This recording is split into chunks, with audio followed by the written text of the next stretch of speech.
आज के समय में एनालिटिक्स या डेटा साइंस का सबसे इंटरेस्टिंग पार्ट यह है कि डेटा के टाइप्स में जबरदस्त एक्सप्लोजन हुआ है। लगभग 7 to 8 इयर्स पहले तक जब डेटा ज्यादातर स्ट्रक्चर्ड फॉर्मेट में होता था, यानी रोज और कॉलम में, जिसमें ज्यादातर न्यूमेरिकल डेटा होता था। कुछ क्वालिटेटिव डेटा भी जिन्हें नंबर्स में कन्वर्ट करना इजी होता था, जैसे जेंडर्स, मेल और फीमेल, या एड्रेस जैसी डिस्क्रिप्टिव जानकारी। ऐसे स्ट्रक्चर्ड डेटा को एनालाइज करना आसान होता था।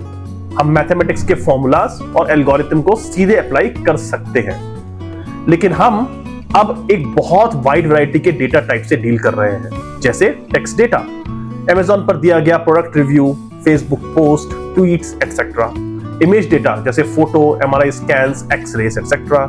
ऑडियो डेटा जैसे call recording, songs. Video data जैसे यूट्यूब या सर्विलेंस डेटा। इतने सारे अलग अलग तरीके के डेटा अवेलेबल होने से हमें बहुत एक्साइटिंग पॉसिबिलिटीज मिलती हैं, लेकिन साथ ही कुछ सीरियस चैलेंजेस भी आते हैं, खासकर डेटा को स्टोर करने और एनालाइज करने के ट्रेडिशनल मेथड्स में। स्ट्रक्चर्ड डेटा को रोज और कॉलम्स में आसानी से स्टोर किया जा सकता है, लेकिन टेक्स्ट, इमेजेस, वीडियोस और ऑडियोज को ऑटोमेटिकली स्ट्रक्चर में लाना मुश्किल होता है। जैसे अगर हमारे पास 100 लोगों के रिज्यूमे हैं, तो उन सभी में अलग अलग फॉर्मेट्स होंगे।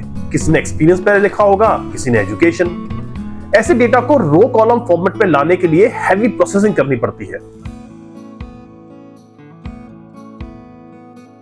टेक्स्ट डेटा जैसे ईमेल्स या प्रोडक्ट रिव्यूज को एनालाइज करना मुश्किल होता है, क्योंकि हर ईमेल में एक ही टॉपिक नहीं होता। सेंटेंसेस कभी कभी ह्यूमरस, सरकास्टिक या इमोशनल होते हैं। एल्गोरिथम के लिए इन सबको पकड़ना बहुत कॉम्प्लेक्स होता है। एग्जांपल देखते हैं ईमेल का, your product is just amazing, it made my day, not. ये सेंटेंस सरकास्टिक है। एल्गोरिथम के लिए समझना मुश्किल है कि ये तारीफ है या कंप्लेंट। अनस्ट्रक्चर्ड डेटा को मीनिंगफुल फॉर्मेट में कन्वर्ट करने के लिए कॉम्प्लेक्स एल्गोरिथम लगते हैं। जैसे अगर हमें थाउजेंड्स ऑफ ट्वीट्स एनालाइज करने हैं, तो पहले हमें लैंग्वेज डिटेक्ट करनी पड़ेगी, फिर सेंटीमेंट निकालना होगा, फिर उसमें सार्काज्म या नेगेटिविटी पहचाननी होगी। अनस्ट्रक्चर्ड डेटा से सही इंसाइट निकालने के लिए बहुत ज्यादा डेटा चाहिए होता है। जैसे अगर हम एक इमेज रिकॉग्निशन सिस्टम बनाना चाहते हैं जो मेल और फीमेल के बीच फर्क कर सके, तो हमें लाखों फोटोज की जरूरत पड़ेगी ताकि मॉडल एक्यूरेट बन सके।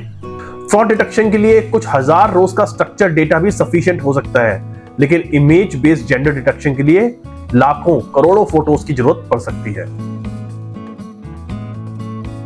रिपोर्ट्स और चार्ट्स दिखाते हैं कि आगे आने वाले समय में 80 to 90% डेटा अनस्ट्रक्चर्ड फॉर्मेट में होगा।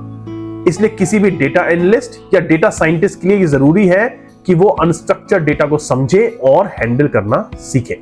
तो फाइनली समराइज करते हैं, structured data easy to store और एनालाइज होता है, जबकि अनस्ट्रक्चर्ड डेटा काफी कॉम्प्लेक्स होता है और उसके लिए पावरफुल इंसाइट निकालना मुश्किल होता है। टेक्स्ट, इमेज, ऑडियो, वीडियो, ये सब अलग तरीके से प्रोसेस होते हैं।